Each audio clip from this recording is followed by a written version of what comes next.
मैं झोपड़ी में रहती थी। एक दिन एक अमीर आदमी बड़ी सी गाड़ी में आया और मुझे ब्याह कर अपने साथ ले गया। उसका घर बहुत बड़ा था। मैं तो इतने बड़े घर को देखकर हैरान रह गई थी। मैं लाल जोड़ा पहने उस आदमी का इंतजार कर रही थी। तभी वो मेरे पास आया और कहने लगा, देखो, मैं दुनिया जहान की चीजें तुम्हारे कदमों में लाकर रख दूंगा। तुम्हें किसी चीज की कमी नहीं होने दूंगा। तुम जैसे चाहो वैसे जिंदगी गुजारो। बस इस सब के बदले तुम्हें मेरी लंगड़ी बीवी का ख्याल रखना होगा। ये सुनते ही मेरा दिल टूट गया कि वो आदमी पहले से शादीशुदा है। जब मैंने उसकी पहली बीवी को देखा तो दंग रह गई कि उसकी बीवी बहुत बदसूरत थी। मुझे बड़ी हंसी आई कि भला उसका और मेरा क्या मुकाबला हो सकता है। मैं उसका ख्याल रखती, दिन रात उसकी खिदमत करती, मगर वो बहुत मगरूर थी। उसे खुद पर बहुत घुमंड था। मैं उसका घुमंड और मगरूरी तोड़ना चाहती थी। घर में एक शीशा भी नहीं लगा हुआ था। मैंने 1 किलो लाल मिर्चें ली और एक नया शीशा लेकर उसके कमरे में लगवा दिया ताकि जान सके कि वो कितनी बदसूरत है। कुछ ही देर में मुलाजमा रोती हुई आई और बोली कि बड़ी साहिबा को कुछ हो गया है। मैं फौरन ऊपर गई और कमरे का मंजर देखकर मेरी आंखें फट पड़ी, क्योंकि वहां तो मेरा नाम फौजिया है। मेरा ताल्लुक लाहौर से है। जब से होश संभाला था, अपने माँ बाप को लड़ते झगड़ते देखा था। हमारे घर के हालात भी अच्छे नहीं थे। अब्बू एक मार्केट में झाड़ू देने जाते थे और हम झोपड़ी में रहते थे। अब्बू की आमदनी से घर का खर्चा बहुत मुश्किल से चलता। अम्मा अब्बा से कहती कि आपसे शादी करके मेरी जिंदगी खराब हो गई है। जब से शादी हुई है मैंने कोई सुख नहीं पाया। एक एक चीज के लिए तरसती रहती हूँ। फिर अम्मा कहती कि पता नहीं मेरे घर वालों ने इस शख्स में क्या देखा था, जो कुछ भी सोचे समझे बिना मेरी शादी इससे कर दी गई और कभी पलट कर मुझे पूछा तक नहीं कि मैं कैसी हूँ, जिंदा भी हूँ या मर गई हूँ। मैं अपने माँ बाप को झगड़ता देखकर डर जाया करती थी और एक कोने में छुप जाती। रोते रोते मैं सो जाया करती थी, लेकिन अम्मा अब्बा को मेरी परवाह ही कब थी। अब्बा झगड़कर झोपड़ी से बाहर निकल जाते और अम्मा रजाई ओढ़कर सो जाया करती थी। मुझे बहुत डर लगता था। मैं अम्मा को आवाजें भी देती थी और रो रो कर सिसकियां भरती रहती, लेकिन मजाल है अम्मा ने कभी मेरी तरफ देखा हो या मुझे अपने सीने से लगाया हो। मुझे ऐसा लगता ये मेरे सके माँ बाप नहीं है। मैं उन्हें कहीं से मिली थी, तभी तो उन्हें मेरी कोई फिक्र नहीं थी। उन दोनों ने कभी मेरे बारे में नहीं सोचा था। मेरा क्या कसूर था? मुझे क्यों पैदा किया जो मुझे लावारसों की तरह छोड़ देते हैं। अम्मा को कभी मुझ पर तरस आता तो मुझे अपने हाथों से खाना खिलाती और मुझे तैयार करती, लेकिन जैसे ही अब्बा घर आते तो अम्मा को फिर गुस्सा आने लगता। एक दिन अब्बा काम से घर आए तो अम्मा ने कहा कि मौसम बदल रहा है, सर्दियां आ गई हैं, मुझे कुछ पैसे चाहिए, कपड़े जुराबे और बंद जूते वगैरह खरीदने हैं। अब्बा ने कहा कि अभी तो मेरे पास कुछ भी नहीं है, लेकिन जहाँ पर झाड़ू देता हूँ वहां से किसी से पता करता हूँ, उधार दे दे तो फिर थोड़े थोड़े करके अदा कर दूंगा। और अम्मा ने कहा कि कब तक मिल जाएंगे पैसे। अब्बा को गुस्सा आ गया। अम्मा के बार बार पूछने पर अब्बा ने कहा कि तुम्हें सिर्फ पैसा चाहिए, चाहे कैसे भी कमा कर ले आऊं, कोई जिए या मरे, तुम्हें इससे क्या कर्ज। अम्मा ने कहा कि मेरी और अपनी बेटी का खर्च नहीं उठा सकते थे तो शादी क्यों की थी। कितने लोग हैं जो अपने घर वालों की खातिर कमाने के लिए मुल्क से बाहर चले जाते हैं। एक तुम हो जिसको झाड़ू देने के अलावा कोई काम नहीं मिलता। क्या किस्मत है मेरी जो मेरे अपनों ने तुम्हारे पल्ले बांध दिया। मुझे ये भी ना सोचा कि मैं एक झाड़ू देने वाले के साथ कैसे जिंदगी गुजारूंगी। इस बात पर अब्बा ने अम्मा से कहा कि तुम्हारे घर वाले भी तुम्हारी इसी जुबान से तंग थे। वैसे भी तुम कौन सा कोई हूर परी थी जो तुम्हें लेने कोई शहजादा आता। तुम्हारे घर वालों ने तो अपने सर का बोझ उतार कर मेरे गले में डाल दिया है और कहा कि ले जाओ मियाँ, अब इसे तुम सारी जिंदगी भुगतो। मैं अम्मा से कहती कि आप ही खामोश हो जाया करें, हर वक्त लड़ना झगड़ना सही नहीं है। मैं भी इंसान हूँ, आपकी औलाद हूँ, मेरा ही सोच ले। मुझ पर आप दोनों की लड़ाई झगड़े का कितना बुरा असर पड़ता है। मेरा यहाँ रहने को दिल नहीं चाहता। कभी कभी तो मेरा दिल चाहता है कि मैं खुद को ही खत्म कर लूं।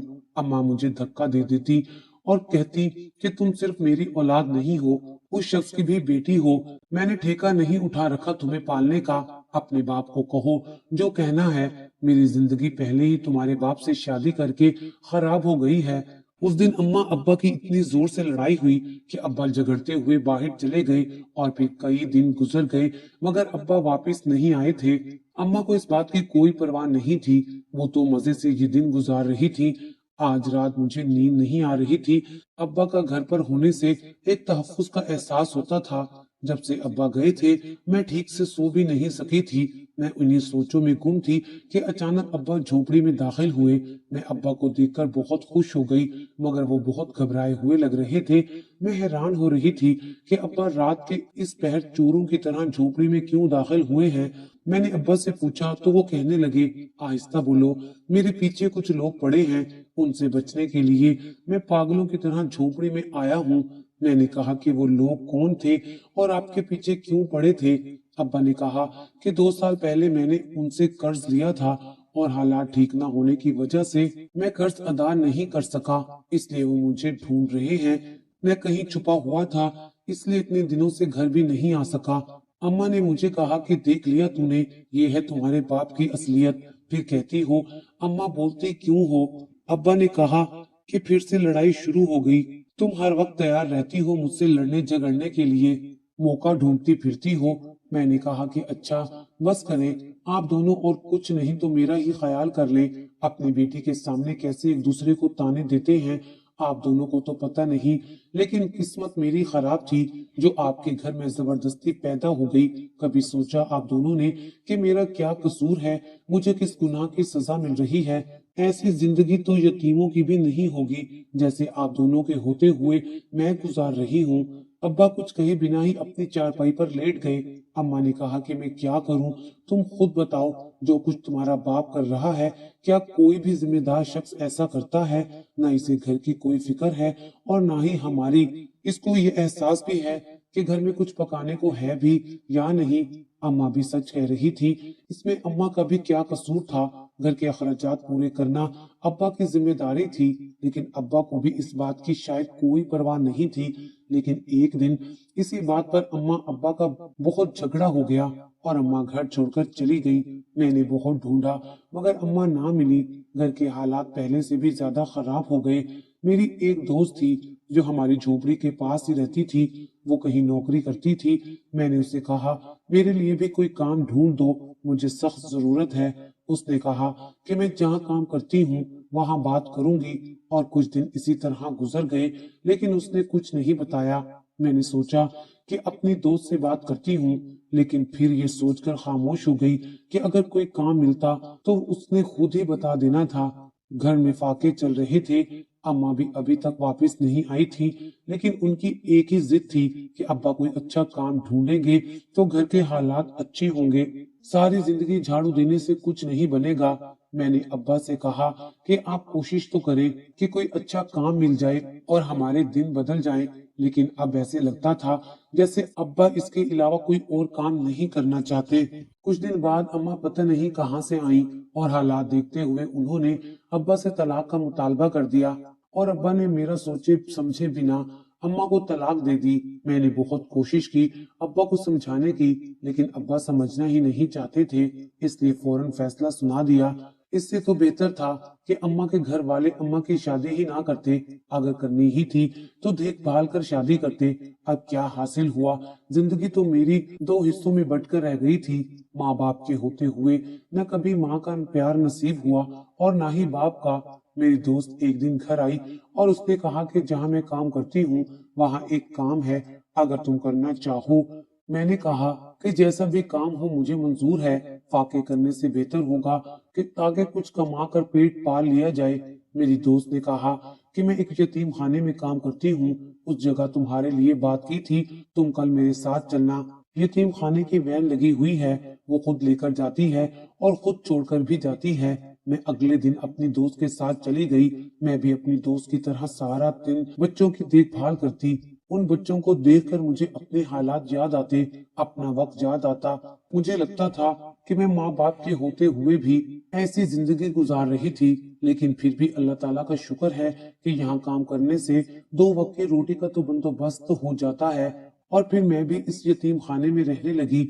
और एक दिन मेरी दोस्त ने कहा कि तुम कब तक ऐसे ही तन्हा जिंदगी गुजारोगी, तुम्हें अपने लिए कुछ सोचना चाहिए। मैंने उससे कहा कि मैं कभी शादी नहीं करूंगी, शादी की बिना सुकून की बेफिक्री की जिंदगी जी रही हूँ। शादी करके मैं किसी टेंशन में नहीं पड़ना चाहती। अम्मा की मिसाल मेरे लिए काफी है, उनको देखकर मैं बहुत सबक सीख चुकी हूँ। मेरी दोस्त ने कहा कि जरूरी तो नहीं कि जो कुछ तुम्हारे माँ बाप के साथ हुआ वो ही तुम्हारे साथ भी हो सकता है कोई बहुत अमीर और बहुत चाहने वाला तुम्हें मिल जाए। मैंने कहा कि ऐसा सिर्फ ख्वाबों में होता है और हकीकत में कुछ नहीं होता, बस सोचा ही जा सकता है। मुझ जैसी गरीब और तन्हा लड़की की ऐसी किस्मत कहाँ, और मैं वैसे भी ऐसे कोई ख्वाब देखना ही नहीं चाहती जिसकी कोई ताबीर ही ना हो। मेरी दोस्त ने कहा कि जरूरी नहीं कि जैसी किस्मत तुम्हारी माँ की थी वैसी किस्मत तुम्हारी हो। इंसान को अल्लाह ताला से अच्छे की उम्मीद रखनी चाहिए, मायूस नहीं होते। फिर हम काम में मसरूफ हो गए। कुछ दिनों से यतीम खाने में एक आदमी का बहुत आना जाना लगा हुआ था। वो देखने में तो किसी अच्छे घर का लगता था, लेकिन उसके आते जाते मुझे गौर से देखना मुझे किसी शक में मुब्तला कर रहा था। एक दिन मैंने उस आदमी को रोक लिया और कहा कि आपको कोई मसला है क्या? आप किसी को ढूंढ रहे हैं जो बार बार मेरी तरफ देख रहे हैं, बताएं क्या मसला है? उस आदमी ने मुस्कुराते हुए कहा कि कुछ नहीं, आप परेशान ना हो, मैं ऐसा इंसान नहीं हूँ। इससे पहले कि मैं कुछ और कहती, मेरी दोस्त वहां आ गई और उस शख्स को देखते ही मुझे कहने लगी कि फौजिया, क्या हो गया है? तुम जानती भी हो कि तुम किससे बात कर रही हो। मैंने कहा कि मुझे कुछ नहीं जानना, बस इससे इतना पूछो कि ये मुझे क्यों घूरते रहते हैं। वो आदमी वहां से चला गया और मेरी दोस्त कहने लगी, पागल लड़की, यही तो यतीम खाने का मालिक है और हम इसके पास तो जॉब करने आती हैं। तुम जानती हो कि वह तुम्हें इस तरह देखकर क्यों मुस्कुराता है? मैंने हैरान होकर अपनी दोस्त को देखा और कहा, क्यों देखता है, तुम ही बता दो। उसने कहा, क्योंकि वो आदमी तुम्हें पसंद करता है और तुमसे शादी करना चाहता है। मैंने कहा कि वो इतना अमीर आदमी है, उसे तो कोई भी मिल सकती है, फिर उसने मुझे क्यों पसंद किया? मेरी दोस्त ने कहा, क्योंकि वो एक नेक और अच्छी बीवी चाहता है जो उसका साथ दे और उसका ख्याल रखे। मुझे यकीन नहीं आ रहा था। मैंने अपनी दोस्त से कहा कि तुम जानती हो कि मेरे हालात कैसे हैं, मैं एक झाड़ू देने वाले की बेटी हूँ। तब उसने कहा कि किस्मत बदलते देर नहीं लगती और तुम्हारी किस्मत तुम्हें मौका दे रही है तो तुम्हें इनकार नहीं करना चाहिए। मैं तुम्हारी दोस्त हूँ और यकीन जानो मैं कभी भी तुम्हारा बुरा नहीं चाहूंगी। और मेरी दोस्त ने कहा कि मैं यहाँ कई सालों से काम कर रही हूँ, वो बहुत अच्छे आदमी हैं, तुम एक दफा अपनी किस्मत को आजमा कर देखो। मैंने कहा कि मुझे सोचने का वक्त दो, मैं इतना बड़ा फैसला सोचे समझे बिना नहीं कर सकती और अब्बा से भी बात करनी है। मेरी दोस्त ने कहा कि तुम फिक्र ना करो, तुम्हारे अब्बा इतने अमीर आदमी का सुनते ही तुम्हारा साथ देंगे। लेकिन अब्बा कुछ दिनों से गायब थे। एक दिन पता चला कि उनका एक्सीडेंट हो गया था और वो बच नहीं सके। अब्बा भी मुझे छोड़कर दुनिया से चले गए। मेरी भी कैसी जिंदगी थी, जो रिश्ते थे वो भी एक एक करके मुझे छोड़कर चले गए। मेरी दोस्त ने मेरा बहुत साथ दिया। उसने कहा कि तुम अब अकेली रह गई हो, तुम्हें सहारे की जरूरत है। इस मुआशरे में एक जवान लड़की का रहना कितना मुश्किल है, तुम अच्छी तरह जानती हो, इसलिए फैसला कर लो और मेरी बात को समझो। आखिर कब तक इस यतीम खाने में रहोगी? मेरी दोस्त ने कहा कि वो आदमी तुमसे बात करना चाहता है, लेकिन देखो तुम उससे कोई भी उल्टी सीधी बात नहीं करना। मैं मान गई। जब उस आदमी से मुलाकात हुई तो उसने कहा कि मैं साफ साफ बात करूंगा, असल में मैं तुम्हें पसंद करता हूँ और तुमसे शादी करना चाहता हूँ। मैंने कहा, आप मेरे बारे में कुछ भी नहीं जानते। लेकिन उस आदमी ने कहा कि मैं जितना जानता हूँ बस मेरे लिए उतना ही काफी है। फिर मेरी दोस्त ने भी यही मशवरा दिया कि मेरे लिए यही बेहतर है कि मैं उस आदमी से शादी कर लूं। कुछ दिन सोचने के बाद मैंने हाँ कर दी और वो शख्स मुझसे शादी करके मुझे अपने साथ ले गया और बोला कि तुम जैसे चाहो वैसे जिंदगी गुजारना, लेकिन मेरी मासूर बीवी का ख्याल रखना। ये सुनकर मेरा दिल टूट गया। वो पहले से शादीशुदा है। जबकि मैं घर पहुंची तो ये देखकर दंग रह गई कि उसकी बीवी बहुत बदसूरत थी। मुझे बड़ी हंसी आई कि भला उसका और मेरा क्या मुकाबला हो सकता है, क्योंकि मैं तो बहुत खूबसूरत थी। मैं उसका ख्याल रखने लगी, दिन रात उसकी देखभाल करती। मुझे उस बेचारी पर तरस भी आता था। ایک وہ انتہائی بدصورت تھی، دوسرے وہ چل بھی نہیں سکتی تھی، لیکن وہ مجھ سے خار کھاتی تھی اور اپنی باتوں سے مجھے ذلیل کیا کرتی تھی، مجھ پر غلط غلط الزام لگانے کی کوشش کرتی، مگر میرے شوہر نے اس کی کسی بات کا یقین نہیں کیا۔ مجھے اس بات پر بہت غصہ آیا کہ ایک میں اس کی اتنی دیکھ بھال کرتی ہوں، اس کی بات کو دل پر نہیں لیتی، پر میری سوتن مجھ پر کیسے کیسے الزام لگاتی تھی۔ اس لیے میں نے اسے نیچا دکھانے اور سبق سکھانے کے لیے اس کے کمرے میں شیشہ لگانے کا سوچا۔ میری سوتن کو خود پر بہت گھمنڈ تھا اور گھر میں ایک شیشہ بھی نہیں تھا، اور میرے شوہر نے اس کی وجہ بتائی بھی نہیں تھی۔ جب میں نے اس کے کمرے میں شیشہ لگا دیا تاکہ وہ جان سکے کہ وہ کتنی بدصورت ہے، کچھ ہی دیر بعد ایک ملازمہ روتی ہوئی آئی اور بولی کہ بڑی بیگم صاحبہ کو کچھ ہو گیا ہے۔ میں فوراً اوپر گئی، پر کمرے کا منظر دیکھ کر میری جان نکل گئی۔ وہاں تو میری سوتن بے ہوش پڑی تھی اور وہ خوبصورت ہو چکی تھی۔ جب ڈاکٹر کو بلایا گیا تو اس نے کہا کہ کچھ نہیں، بس ڈر کے بے ہوش ہو چکی تھی۔ میرے شوہر بھی وہیں پر موجود تھے اور میری سوتن جب سے ہوش میں آئی تھی وہ رو رہی تھی اور میرے شوہر اس کو تسلی دے رہا تھا، اور میری سوتن نے کہا کہ میں بہت تکلیف میں رہی، مجھے لگتا تھا کہ میرا چہرہ کبھی واپس اصل حالت میں نہیں آ سکتا اور میں یوں ہی بدصورتی کا تانا سہتے ہوئے مر جاؤں گی۔ آج ایک راز آپ کو بتانے جا رہی ہوں، کیونکہ اس کا بوجھ اٹھاتے اٹھاتے میں تھک چکی ہوں۔ آج سے 5 سال پہلے جب ہماری شادی ہونے جا رہی تھی تو آپ کی بہن ہمارے رشتے کے لیے نہیں مان رہی تھی۔ وہ کہتی تھی کہ میں بہت گھمنڈی اور مغرور لڑکی ہوں اور آپ اپنی بہن سے بہت محبت کرتے تھے، اس پر جان دیتے تھے، ہر وقت اپنی بہن کی باتیں کرتے، اور یہ سب مجھے اچھا نہیں لگتا تھا۔ میں چاہتی تھی کہ وہ اس گھر سے چلی جائے، اور ہماری پھر بھی شادی ہو گئی، اور جیسے ہی میں اس کے گھر میں آئی وہ میرے ساتھ نارمل ہو چکی تھی، مگر سب کو میرا گھمنڈی ہونا اور امیر باپ کی بیٹی ہونے پر غرور کرنا، اکڑ کر چلنا کسی کو برداشت نہیں تھا۔ پھر میں نے بھی سوچ لیا تھا کہ کسی طرح اپنی نند کو اس گھر سے نکال کر رہوں گی۔ وہ بہت اچھی تھی، میرا بہت خیال رکھنے لگی، پر آپ کو اپنی بہن کے علاوہ کچھ نظر نہیں آتا تھا۔ آپ کہتے کہ میں نے اسے باپ بن کر پالا ہے، اور مجھ سے یہ سب برداشت نہیں ہوتا تھا، کیونکہ مجھے شروع سے پسند نہیں تھا کوئی میرے ساتھ کسی دوسرے کی تعریف کرے۔ اور پھر میں اپنی ایک یونیورسٹی کی دوست کے ساتھ مل کر آپ کی بہن کو آپ کی نظروں میں ہمیشہ کے لیے گرا دینا چاہتی تھی، پر وہ ہر بار بچ جاتی، پتہ نہیں کون ہر بار اس کو بچا لیتا۔ وہ بہت نیک پروین بن کر پھرا کرتی تھی اور میں اس پر تہمت لگانا چاہتی تھی، اس لیے میں نے ایک لڑکے کو آپ کی بہن کا نمبر دیا۔ دونوں کی فون پر باتیں ہونے لگی۔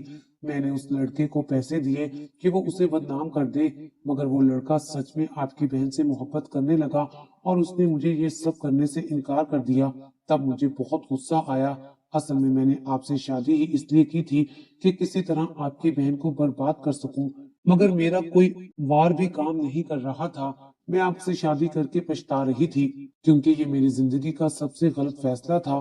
کچھ دیر کے لیے میری سوتن خاموش ہو چکی تھی اور میرا شوہر بے چینی سے اس کو دیکھ رہا تھا، اور میرے شوہر نے کہا کہ اس کا مطلب میری بہن تمہارے بارے میں سچ کہتی تھی۔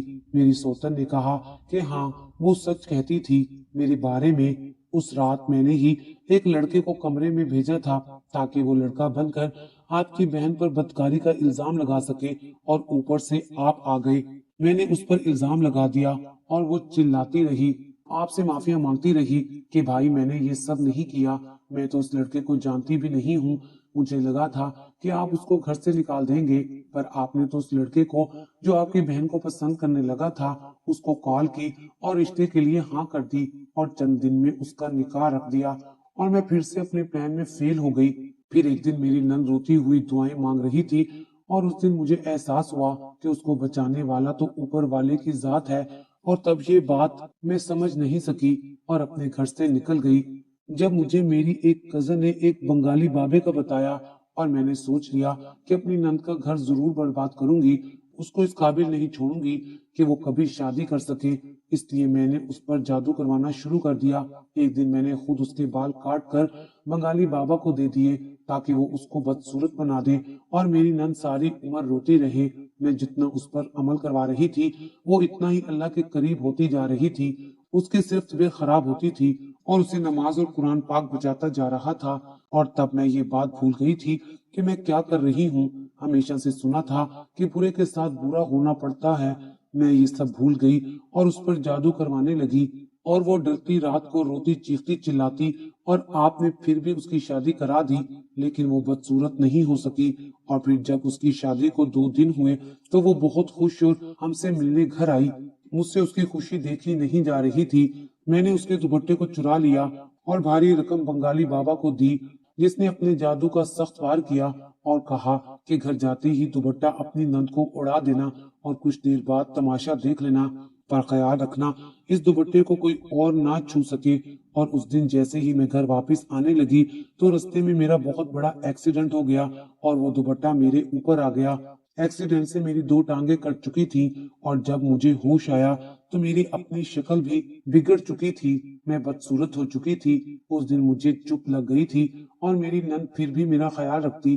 जिस दिन उसे सब पता चला वो मुझे छोड़कर चली गई और मैं भी आसरा हो गई। मैं बदसूरत थी, आपके साथ इस मुआशरे में चल भी नहीं सकती थी, और फिर भी आपने मेरा साथ नहीं छोड़ा और मेरा हर तरह से ख्याल रखा। और तब मुझे एहसास हुआ कि मैं कितनी गलत थी। मैं माफी के भी लायक नहीं हूँ। आपने भी मेरी खातिर अपनी बहन से राब्ता खत्म कर लिया। मेरी सोतन हाथ जोड़े माफी मांग रही थी, पर मेरे शोहर ने कहा कि उसने अपनी छोटी बहन को बाप बनकर पाला था। उसने सब कुछ मुझे बता दिया था, पर मैं समझता रहा कि वो झूठ बोल रही है तुम्हारे झूठ और मक्कारी की वजह से। और मैं तुम्हें माफ तो कर दूंगा, बल्कि माफ करता हूँ, पर कभी तुम्हारे साथ जिंदगी नहीं गुजार सकता। मेरे लिए एक पल भी तुम्हारे साथ रहना मेरे एतबार और मेरी मोहब्बत की तौहीन होगा। और अगर तलाक चाहिए तो बता देना। मेरे शोहर ने मेरा हाथ पकड़ा और वो घर हमेशा के लिए छोड़ दिया और सीधा मेरी नंद के पास आया और उससे माफी मांगी। सच कहते हैं कि बहनों के दिल बहुत बड़े होते हैं। मुझे और भी ज्यादा खुशी हुई क्योंकि मेरी नंद ने मेरे शोहर से कोई गिला ना किया और उसे माफ कर दिया। मेरी सोतन कहाँ गई किसको खबर नहीं, और ना ही किसी ने उसे तलाश करने की कोशिश की। मैं और मेरा शोहर बहुत खुश हैं। पता नहीं क्यों इंसान किसी के साथ बुरा करते वक्त ये बात भूल जाता है कि हम कभी किसी के साथ अच्छा करेंगे या बुरा। कभी न कभी जिंदगी के किसी हिस्से में जाकर जरूर हमारे साथ वैसा ही होना है। इसलिए इंसान को इंसान बनकर रहना चाहिए और कभी कुदरत के फैसलों के साथ नहीं खेलना चाहिए। अच्छे इंसान बने और दूसरों के लिए आसानियां पैदा करें और हर रिश्ते को उसकी जगह पर रखें। जब हम रिश्ते को उसकी जगह उसके मकाम पर रखेंगे तो कभी भी रिश्तों को निभाना मुश्किल नहीं लगेगा।